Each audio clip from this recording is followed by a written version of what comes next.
আজ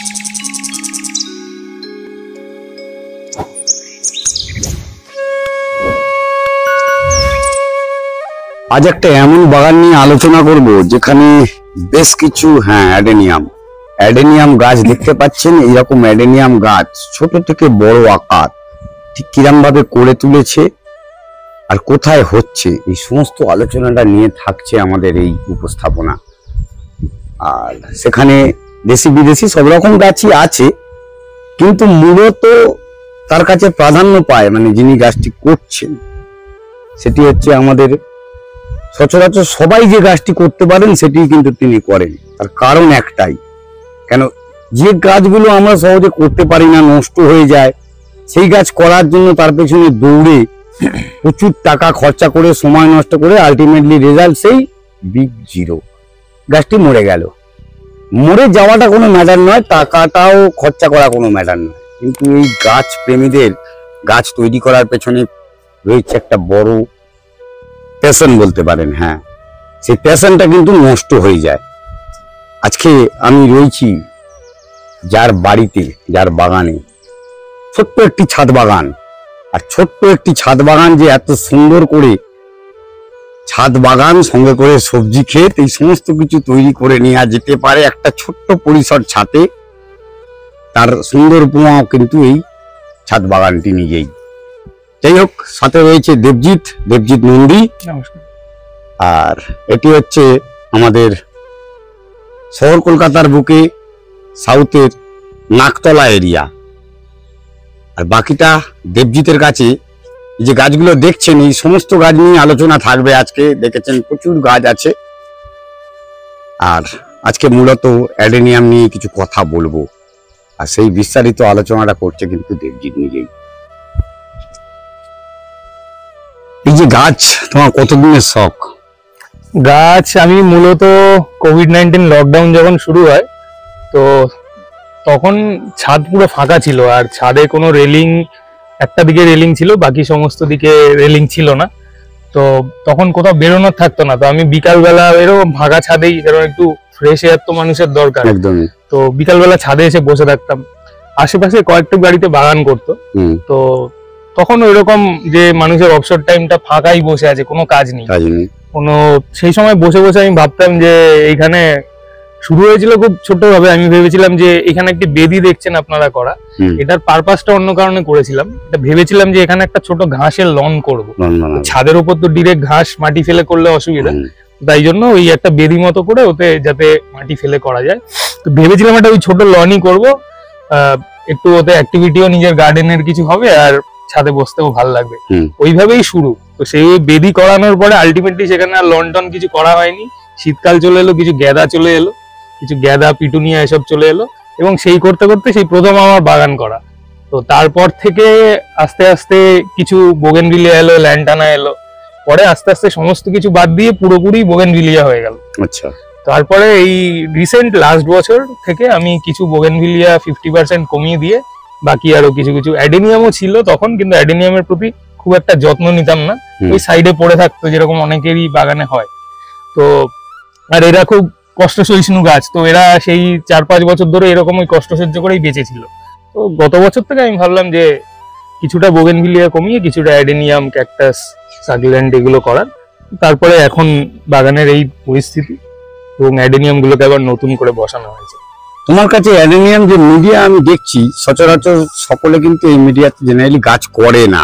আর সেই মিডিয়াটা আমার যতদূর সম্ভব, আমি এখনো হাত দিয়ে দেখিনি, এখান থেকে মনে হচ্ছে ধানের তুষ তো রয়েছেই, এটা দেখা যাচ্ছে কোয়াইট অবভিয়াস সেটা। আর তার সঙ্গে মনে হচ্ছে সিন্ডার কিছু কি দিয়েছো না অন্য কি মিডিয়া দিয়েছি? বালি আছে। বালি আছে। আচ্ছা, শুধু বালি না, ধানের তুষ আছে, বালি আছে, এমনি আপনাদের যে কোনো কম্পোস্ট, গোবর সার হতে পারে খুব পুরনো, বা ভার্মি আছে, মিক্সড খাবার আছে।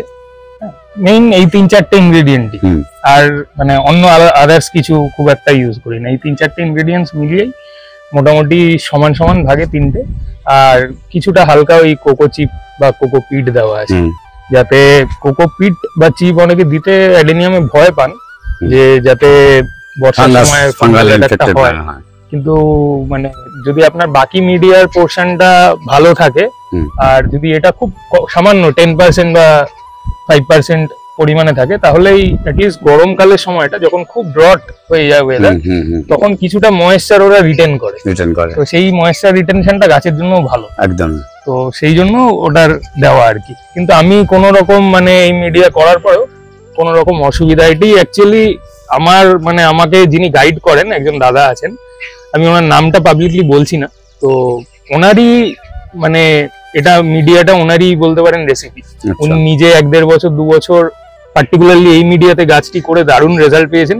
তো উনি আমাকে সাজেস্ট করেছিলেন এই মিডিয়াতে করার। তো তারপরে ওনাকে আমি মানে নিজের গুরু, অ্যাডভাইসার এবং দাদা বলে মনে করি। তো ওনার বলার পরে আমি সেই মিডিয়াতে এই গাছটি বসানোর পরে আমি দেখলাম যে দুর্দান্ত রেজাল্ট। তারপর থেকে আমি চেষ্টা করছি এই মিডিয়াতেই যত অ্যাডেনিয়াম আছে যতদূর সম্ভব হয় তাদেরকে করার। তুমি বললে এই জাস্ট লাস্ট লকডাউনের পর থেকে শুরু করা, সেই অ্যাডেনিয়াম কি ম্যাক্সিমাম কালেকশন সেই সময় থেকে, না ভবিষ্যতে আরো করেছো বা রুট টেন্ট করা বেশ কিছু গাছ দেখতে পাচ্ছি নিজের হাতে করা না কেনা? এবার ব্যাপার হলো যে আমি যখন অ্যাডেনিয়াম শুরু করি তখন ওই দেশি ভ্যারাইটি যেগুলো নর্মাল 30 টাকা 40 টাকায় পাওয়া যায়, এই যে এই বড় গাছটি আপনারা দেখছেন, এই যে সব থেকে বড় গাছটি আমার কাছে যেটি বড় আছে, এই গাছটি আমি 50 টাকা দিয়ে কিনেছিলাম। সেটি এরকম ছোট্ট গাছ ছিল। তো সেটাকে নিয়ে আমি প্রথমে ওই 4 ইঞ্চি প্লাস্টিক টবে বসিয়েছিলাম, তারপরে আস্তে আস্তে ওই 8 ইঞ্চি 10 ইঞ্চি এরকম করে করে তারপরে গাছটি নেগলেক্ট হয়েই পড়েছিল। পড়ে থাকার পরে ওই কোনাটায় পড়ে থাকতো এবং ওখানে একটি জলের আউটলেট আছে, এই ছাদ থেকে শেড থেকে জলটা এসে যে পড়ে, তো ওই পড়ে পড়ে পড়ে পড়ে ওই একটি পার্টিকুলার জায়গায় আপনারা দেখতে পারবেন, এই পার্টিকুলার জায়গায় রট হয়ে গেছিল। এই যে ভিতরটায় দেখতে পাচ্ছেন, একটু তুলে আমি দেখালে সুবিধা হবে, এই দিকটা যদি দেখেন আপনারা, এই রট হয়ে গেছিল। রডটি ছিল হচ্ছে একদম ছোট্ট একটি গোল মতো রড ছিল। তো আমি বুঝেছিলাম এটা পরে গিয়ে ছড়াবে। তা নর্মালি ওরকম রড হলে তো আমরা কেটে ফেলে দিই ওই জায়গাটা। আমি ভেবেছিলাম যে এটাকে আর একটু সুন্দর ডিজাইন করে যদি এই স্প্লিট ট্রাঙ্ক মতো করা যায়, তো ওটা নিজে হাতে আমি করে দিয়েছিলাম। করে দেওয়া এখন প্রেজেন্ট এরকম একটা ইউনিক একটা শেপে আছে কটেজ। আচ্ছা, সত্যি খুব সুন্দর, বিশাল বড় একটা ছাতার আকার ধারণ করে নিয়েছে। আচ্ছা, যেটা আপনি বলছিলেন যে আগের পুরনো আছে কি, আমি একটু অফ টপিক হয়ে গেলাম, সরি। যেটা হচ্ছে আমার এইরকম ছোট ছোট দেশি ওবেসাম অনেক ছিল ওই জায়গাটা, যেখানে এখন সবজি বাগান আছে তার নিচে রাখা আছে। আচ্ছা, তো ওগুলো 3-4 বছরে নিজেরাই না, আমি শুধু বছরে 1.5-2 বছরে কি করতাম, একবার এক সাইজ বড় টব ধরিয়ে দিতাম, আর কিচ্ছু করতাম না। কোনো খাবার আলাদা করে নয়। আচ্ছা, যেটা বলছিলাম ওইখানে পড়েছিল ওরকম 1.5-2 বছরে আমি শুধু একবার রিপোর্ট করে দিতাম বড় টবে। তো আমার ওখানে মিনিমাম ওরকম না হলেও 15-16টা গাছ ওই রকম। তো তার মধ্যে কিছু আপনারা দেখতে পাচ্ছেন, এবং ওই যে গ্রাফটেড যে গাছগুলো আছে, এই গ্রাফটেড গাছগুলো আমি 2 বছর আগে কিনি, ছোট ছোট গাছই কিনি গ্রাফটেড, সেগুলো সবই ওই কোনায় পড়েছিল। আর যখন আমি এবছর ভাবলাম যে কিছু বোগেনভিলিয়া কমিয়ে 50% অ্যাডেনিয়াম করব, তখন ওদেরকে আবার নতুন করে তুলে এনে বেয়ার রুট করে নতুন মিডিয়াতে শুকিয়ে নিয়ে যেভাবে প্রপার করে সেভাবে করলাম। করার পরে মনে হলো যে কিছু আরো নতুন করি। তখন লোকাল থেকেই কিছু আমি দেখলাম ওদের রুট ট্রেন করা কিছু জিনিস ওরা অনেকদিন ধরে ফেলে রেখেছিল, সেল হচ্ছে না লোকাল নার্সারিতে যেমন হয়, দামটাও অনেক থাকে, রুট ট্রেন করা দাম। তো যেহেতু আমার সাথে পরিচয় আছে, তো আমাকে বললো, খুব একটা সুন্দর কম দামে ডিল পেয়ে গেছিলাম, যে 5-7-8টা মতো গাছ আমি ওই কম দামে ওনাদের থেকে, সব কিন্তু দেশি ভ্যারাইটি গুলো নিয়ে এসে আমি তারপরে আবার বেয়ার রুট করে সেম প্রসেসে নিজের মিডিয়াতে বসিয়ে প্রুনিং করে তারপরে গাছ, সেগুলো রূপ আজকের এই, হ্যাঁ সেটা এইটা লাস্ট জানুয়ারি কি ফেব্রুয়ারিতে আমি এর মধ্যে আমার দেখুন এইগুলো আমার করা আছে, এটা আমার করা, ওইটা আমার করা কিছু, এইগুলো যেমন আমি লোকাল রুট স্টক গুলো আমি কিনেছি। ওই গাছটি আমার কাছে 5 বছর 4 বছর আছে। হ্যাঁ, এই গাছটি আমি একদম ছোট চারা থেকে নিয়েছিলাম, এটাও 4-5 বছরের গাছ। আর ওইদিকে যত গ্রাফটেড দেখছেন ওগুলো তো সবই আমার সেই ছোট ছোট চারা কেনা। আচ্ছা, আমি আলোচনা করবো, সেটা হচ্ছে বেশ কিছু নুড়ি পাথরের মতন জিনিস রয়েছে। আমি ভেবেছিলাম নুড়ি পাথর, হাত দিয়ে দেখলাম না, ওটা কত গাছের খাবার। এটা অসমকর। আচ্ছা, ওই অসমকট 20-20-20, এতে অসমকটের আমি যেটা দেখেছি, আমি খুব ভালো অসমকট নিয়ে আমি খুব রিসার্চ করিনি, বাট যেটা দেখেছি অসমকটের বিভিন্ন ফর্মুলেশনে মানে বিভিন্ন রেশিওতে অসমকট থাকে। তো এইটি যেটি আমি পেয়েছিলাম একজন নার্সারি ম্যানের কাছে, সেটা 20-20-20 অসমকট। মানে এনপিকে ফরমেশন যেটা সেটা এনপিকে ফরমেশন ব্যালেন্স ফরমেশনের ওই অসমকটটা এখানে দেওয়া আছে। এটা মানে আমি দিয়েছি সেই 3-4 মাস আগে, দেখবেন এখনো ইনট্যাক্ট মানে মোটামুটি আছে। ও স্লো সলিউবল ফার্টিলাইজার, তো আস্তে আস্তে আস্তে আস্তে নিউট্রিয়েন্ট নিতে থাকবে জলের সাথে। বৃষ্টির জল পড়বে, নিজেরা জল দেবো, ওর কাজ করতে থাকবে, ও নিজে নিজে গিয়ে মেল্ট হতে হতে ইরোড হয়ে যাবে টোটালি। এটা মানে খুবই স্লো রিলিজ ফার্টিলাইজার, আর মানে লং টাইমের জন্য কনস্ট্যান্ট খাবার একটা পেতে থাকে গাছ। একদমই। এখানে আরেকটা কথা আমি আলোচনা করা খুবই দরকার, যেটি দেবজিৎ কিন্তু শুরুতে একটা কথা বলেছে, সে কথাটা আপনারা কতখানি শুনেছেন আমি বুঝতে জানি না, আমি শুনতে পেয়েছেন হয়তো, সেটি হচ্ছে ময়েশ্চার রিটেনশন। আর আমাদের গাছ করার পেছনে সবচেয়ে বড় জিনিস যেটি আমরা গাছের মাটির মিডিয়া যেটি ইউজ করি, সেই মিডিয়াতে দুটো জিনিস থাকে, একটা হচ্ছে অ্যাবজর্পশন, একটা হচ্ছে ময়েশ্চার রিটেনশন। অ্যাবজর্পশন আমরা বুঝি, গাছে জল দিই, অতিরিক্ত জল হয়, অ্যাবজর্ব করে বসে থাকে। তার রিটেনশন কিন্তু অ্যাকচুয়ালি কি হচ্ছে না, ওটা ল্যাক অফ রিটেনশন হয় না, মাটিটা অ্যাকচুয়ালি জল ওয়াটার গ্যাদার করে গিয়ে চুপ করে বসে থাকে, সেটা গাছ আলটিমেট নিতে পারে না, রুট রট করে। দেবজিতের কাছে মনে হয় জানলে আপনারা আরো ভালো করে বুঝতে পারবেন ব্যাপারটা। অ্যাকচুয়ালি যেটা হচ্ছে যে এরা অ্যাডেনিয়াম বলুন বা আপনি ক্যাকটাস বলুন বা যে কোনো গাছ, বোগেনভিলিয়া বলুন, প্রত্যেকটা মানে সব গাছেরই একটা moisture, particular level of moisture দরকার আছে, কারো একটু কম কারো একটু বেশি। তো যেহেতু এরা সাকিউলেন্ট গ্রুপের, তো এদের নর্মালি এরা ওয়াটার হোল্ড করে, তো এদের খুব বেশি ময়েশ্চার রিটেনশন দরকার হয় না, এদের নিজেদের বডিতেই প্রচুর জল থাকে বলে। বাট আপনি যদি নর্মাল ওয়েদারে এদেরকে একটা সুন্দর ময়েশ্চার রিটেনশন দিতে পারেন, যেখানে জল আপনার মানে বেরিয়ে যাবে, জলটা দাঁড়াবে না, কিন্তু একটা ভেজা ভেজা ভাব থাকবে। এটা আমি দেখেছিলাম আমার নিজের, আমরা দার্জিলিং একবার ঘুরতে গেছিলাম, তো ওখানে ওদের ওয়েদারটাও খুব সুন্দর, আর ওদের সুটেবল মানে ক্যাকটাস সাকিউলেন্ট খুব ভালো। অ্যাডেনিয়াম হয়তো ওদের রোদটার এটা কম বলে, ইন্ডেক্সটা কম বলে অত ভালো হয় না, তো ক্যাকটাস সাকিউলেন্ট খুব ভালো হয়। তো সেই সময় আমি একবার দেখেছিলাম আমাদের হোটেলের বারান্দায় কয়েকটি গাছ পুঁতে রেখেছিল, মানে তার শোভা হচ্ছে অপূর্ব শোভা, মানে সাকিউলেন্ট কিছু, মানে সেই গাছ আমাদের এখানে করতে গেলে কালঘাম ছুটে যাবে একদম। তো সেখানে আমি, ওদের লোকাল লোক করছে, তারা কিন্তু খুব বাগানি বা বাগান নিয়ে খুব ওয়াকিবহাল তা নয়। তো আমি কি জানো, আমি ওদের মিডিয়াটা ধরে দেখেছিলাম, ওরা 5-6 দিন কি 10 দিন জল দেয়নি, কিন্তু মিডিয়াটার মধ্যে না ভেজা না কিছু, খুব সুন্দর ময়েশ্চার অ্যাবজর্ব করে বসে রয়েছে। মানে আপনার হাতে এরকম করবেন ঝুড়ে পড়ে যাবে মিডিয়াটা, কিন্তু আপনার 2-4টে কণা হাতে লেগে যাবে, যেটা ভার্মিতে হয় আমাদের। হ্যাঁ, 2-4টে কণা, ওই যে সুন্দর ময়েশ্চার রিটেনশনটা, ওইটা কিন্তু এই অ্যাডেনিয়ামের জন্য খুব দরকার, দরকারি। মানে আপনার তুললে, আপনি এখানে আমি মিডিয়া তুললে আপনি বুঝতে পারবেন, এখানে মিডিয়া তুলছি, এখানে কিন্তু হাতে কিছু দাঁড়াবে না, কিন্তু এই আমার হাতে দেখুন একটু তোলার পরে এখানে লেগে থাকবে, এখনো আছে। হ্যাঁ, এটি বর্ষার ওয়েদারে আছে কি নর্মাল ওয়েদারে, বর্ষা ছাড়া ওয়েদারে যদি আমি গাছে জল দেওয়া হয় তো তখন একটুখানি হলে বোঝা যাবে যে রয়েছে ভেতরে মাটি রয়েছে, তাতে কি গাছের এই স্কিন টিন গুলো খুব ভালো থাকে।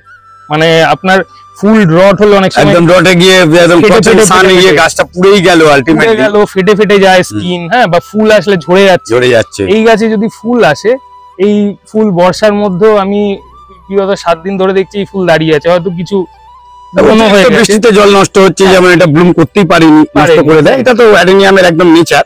কিন্তু যেটা ফুটতে পেরেছে, এটা মানে সুন্দর কালার আর সুন্দর ধরেও রয়েছে, সেটা স্টেও করবে অনেক দিন আপনার যদি ময়েশ্চারটা সুন্দর রিটেনশন থাকে। তো এই ময়েশ্চার রিটেনশনটার জন্য মিডিয়াটা এমন করতে হবে। আমি অনেককে দেখেছি, যদি আমি অ্যাডেনিয়ামে খুব নতুন, আমি মানে অ্যাডেনিয়াম সেরকম ভাবে কোনোদিনই সিরিয়াসলি করিনি, এই 1-1.5 বছর জাস্ট আমার পুরোনো অ্যাডেনিয়াম বা কিছু নতুন কালেক্ট করে আবার বসাচ্ছি। তো অনেকে দেখেছি ওই গ্রাফটেড গাছ বা নর্মাল ছোট চারা কিনে এরকম ফ্ল্যাট উইথে, যেহেতু অ্যাডেনিয়ামকে না ওই বনসাই টবে বসালে দেখতে সুন্দর লাগে, তো ওনারা কি করেন, ওই ছোট ছোট গাছ, চারা গাছ কিনে এনে এরকম ফ্ল্যাট টপ ধরিয়ে দেন, বাটি টপ, রিং টপ, তার উপর আবার সিন্ডারের মিডিয়া। তো সমস্যা হচ্ছে ওই রকম ফ্ল্যাট কম একটা হাইটের টবে আর সিন্ডারের মিডিয়াতে যদি গাছ আপনি বসান, ওই ছোট গাছটা আর বড় হওয়ার, হেলদি হওয়ার চান্সই পাবে না, কারণ খাবারই পায় না, খাবার পাবে না, জল পাবে না। সেই জল দিলে কতক্ষণ থাকবে, কভার দেবে না। গাছ তো খাবার, মানে খাবার যেটা খায়, গাছের তো আর অন্য কিছু নেই যে হচ্ছে বিয়ে খাবে বা সেই জলের সঙ্গেই তো যায়, জলের সঙ্গে না ধরতে পারে কিভাবে, ওই ময়েশ্চার রিটেনশনটাই তাদের কাছে হচ্ছে অ্যাবসেন্ট হয়ে যায় একদম। আর তার থেকে বড় কথা হলো যে অ্যাডেনিয়াম আছে আলুর মতো, মাটির নিচে ফোলে, মাটির উপরে যেটা হয় ফোলে, কিন্তু সেটা কি নিচে যতটা ফলে তার থেকে কম ফুলবে, কারণ ও ফুলিয়ে নেওয়ার জন্য মাটির নিচে রেখে ফুলিয়ে উপরে তুলতো। তো ওই কনস্ট্যান্ট ময়েশ্চার যে জায়গাটায় ভালো পাবে সুন্দর, ওই জায়গাটাই ও ফুলবে। তো প্রথমেই যদি আমি এই সমস্ত গাছ, কিন্তু আমার এখন একটা মিডিয়াম শ্যালো টবে আছে, পুরো শ্যালো টবও না, গামলা টাইপের। আগে কিন্তু এরা পুরো গ্লাস টবেই ছিল। তো আমি যদি গাছটাকে কচি গাছ কিনে এনেই আমি এইসব টবে বসিয়ে দিই, বা এর থেকে ছোট ওই বাটি সাইজের কম হাইটের টবে বসিয়ে দিই, গাছ কিন্তু ভালো হবে না, কারণ গাছের ওই শেপ ফর্ম নেবে না। আর না ও মিডিয়া পাবে, না ও বাড়ার জায়গা পাবে, বা না ওর ওই সুন্দর মানে ফোলার জায়গাটা পাবে। তো আপনাকে প্রথমে এনে অ্যাডেনিয়াম শ্যালো টবে বসালে গাছ ভালো হবে না। তো অ্যাডেনিয়াম ওই মানে মোটামুটি ওর আন্দাজের ভালো পটে, গ্লাস হোক প্যারালাল হোক, আপনাকে বসাতে হবে। সেটা যখন রেডি হবে 2-4 বছর পরে, তখন আপনি আস্তে আস্তে আরো রেডি হলে বনসাই টবে, এইভাবে প্রোগ্রেশন। প্রথমে এনেই ওই বনসাই টবে দেখতে ভালো লাগে বলে বসিয়ে দিলাম, করা যাবে না, গাছ ভালো। একটু ইন্টারাপ্ট করবো ওকে এখানটাতে। দেবজিৎ একটা কথা বললো যে ওর কাছে বেশ কিছু সাকুলেন্ট, কিছু ক্যাকটাস আছে, সেটি আমি দেখেছি, আপনাদের কাছেও তুলে ধরা প্রয়োজন আছে। ছাতে করে ওর ছাদ বাগানের ভেতরটাতে এই যে দেখতে পাচ্ছেন সামনে ঝুলছে, যেটা একটা ছোটখাটো সবজির উৎস বলতে পারে, টুকটাক হয়, বেগুন হয়, কিছু কিছু আপনার এইগুলোকেও কিন্তু সুন্দর করে করে। এখানে লঙ্কা গাছটিও, লঙ্কা প্রচন্ড ঝাল আর সবজি গাছটা বাড়ির লোকই করেন, মানে আমি হেল্প করি মাচা টাচা তৈরি করাতে। বাড়ির লোকের ইন্টারেস্টই সবজি গাছে বেশি, তারা করে। বাড়ির লোক মোটামুটি সকলেই ইনভলভ থাকে এটা দেখার জন্য। অন্তত গাছ করতে গেলে শুধু আমাকেই দেখতে হবে, আমায় জল দিতে হবে এরকম ব্যাপার না, বাড়ির লোককেও কিছুটা সামান্য ইনভলভমেন্ট ভালো হয়। ছাড়া বাগান জিনিসটা করা অসম্ভব না। থাক, যাই হোক, এখানে আর একটি কথা আমি একদম না বললেই নয়। এই যে অ্যাডেনিয়াম কিন্তু সেই সাকুলেন্ট টাইপেরই গোত্রেরই একটি গাছ। আর সেই গোত্র যখন বললাম, তাহলে ওর দেখে নেওয়া যাক কি আছে ক্যাকটাস আর সাকুলেন্টে। যেটা বলা সেটা কাজ, চলে এসেছি ছোট্ট একটি ক্যাকটাস আর সাকুলেন্টের, যেগুলো ওর কাছে এখনো পর্যন্ত নিজের সংগ্রহে রেখেছে সেরকম কিছু গাছ। কত রকম প্রজাতি করতে পেরেছে মোটামুটি? আমার এখানে বেশি নেই, তাও 15টা 16টা কি 18টা মতো হবে। এও অনেকদিন হয়েছে এইগুলো, গাছগুলো বড় বড় হয়ে উঠেছে দেখি। হ্যাঁ, কিছু ওই বারান্দায় রাখতাম আগে, আচ্ছা, ওইখান থেকে নিয়ে তারপরে দেখলাম যে বারান্দায় জল ঢুকে যাচ্ছে, অনেক গাছও মরেছে। তারপরে ভাবলাম ছোট করে একটা ক্যাকটাস হাউস মতো করি। এটা জাস্ট এই 2-2.5 মাস আগেই তৈরি করা হয়েছে ক্যাকটাস হাউসটা। গাছগুলো বেশ সুন্দর হয়ে উঠেছে তোমার। হ্যাঁ, এগুলো আমি পরে র্যাক করে যাতে আরো কালেকশন রাখা যায়।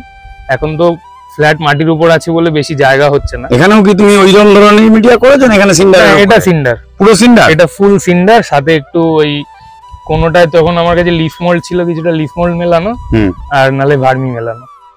আর কিচ্ছু নেই, কোনো কিচ্ছু নেই, কোনো হাড়গুঁড়ো সিংকুচি কিছু দাও, কিচ্ছু না। ওই মাঝে মধ্যে সারাবরি গাছ তৈরি হয়ে যাচ্ছে। সিন্ডার আর ভার্মি মিলিয়ে 80% সিন্ডার কি 70% সিন্ডার, 70%ও অনেকটা হয়ে যায়, মানে ভাই 30% ভার্মিও অনেকটা।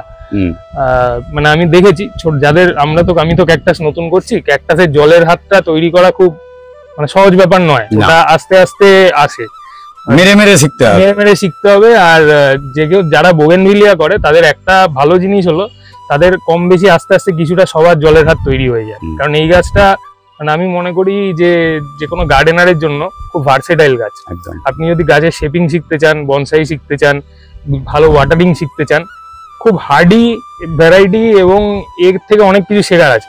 তো কম বেশি তাতে সাকুলেন্ট ক্যাকটাস করারও হাত কিছুটা তৈরি হয়ে যায়। যদিও তাও আমার কাছে নতুন, তো আমার কাছে 30% ভার্মি হয়ে গেল, মাঝে মধ্যে 19-20 হাতে জলের হয়ে যায়, তাই জন্য কিছু কিছু ক্ষতি হয়। তো আমি 20%-এর বেশি কোনো মানে ময়েশ্চার রিটেন করে এরকম বেশি কিছু রাখিনি, যদি আমার শেডে আছে তাই জন্য। আমি ওই 80% সিন্ডার, 20% ভার্মি বা লিপ কম্পোস্ট। ঠিক আছে, প্রচন্ড সুন্দর করে একটা জিনিস বুঝিয়ে দিল, ডেফিনেটলি আপনাদেরও কাজে লাগবে আশা করি। ব্যাপার রয়ে গেল একটি জায়গায়, সেটা হচ্ছে বোগেনভিলিয়া। খুব ভালো বোগেনভিলিয়া করে, আর সেটি শীতকালেতেই দেখা যায়। এখন গাছে ফুল নেই, আর যেটিতে আছে সেটি সবারই থাকে সেরকম টাইপের কিছু গাছ। কিন্তু গাছের শেপ বললো, গাছের কিভাবে বনসাই আর কোন গাছ করলে গাছ শেখা যায়, সেটা হচ্ছে একটি বোগেনভিলিয়া। কেন ওই গাছ প্রচন্ড সেন্সিটিভ হতে পারে, আবার সেই রকম ধরনের মারাত্মক একটি ভালো ভ্যারাইটি হতে পারে, যেটি রোদ জল বৃষ্টি কোনো কিছু হয় না। পরবর্তী ভিডিও নিয়ে আসবো ঠিক দুপুর 1টায়। অমিত আপনাদের কথা দিয়ে গেল, আর দেবজিৎ কিন্তু সেই জিনিসটি নিয়ে বলবে। হ্যাঁ, আজকেরই করে যাব সেই ভিডিও আপনাদের জন্য, রেডি করা থাকলো। ভিডিওটি আসছে অভিজিৎ হর্টিকালচারে দুপুর 1টাতে। দেখা হবে আপনাদের সঙ্গে। বলে আজকে ভিডিও শেষ করলাম। নমস্কার, ভালো থাকবেন।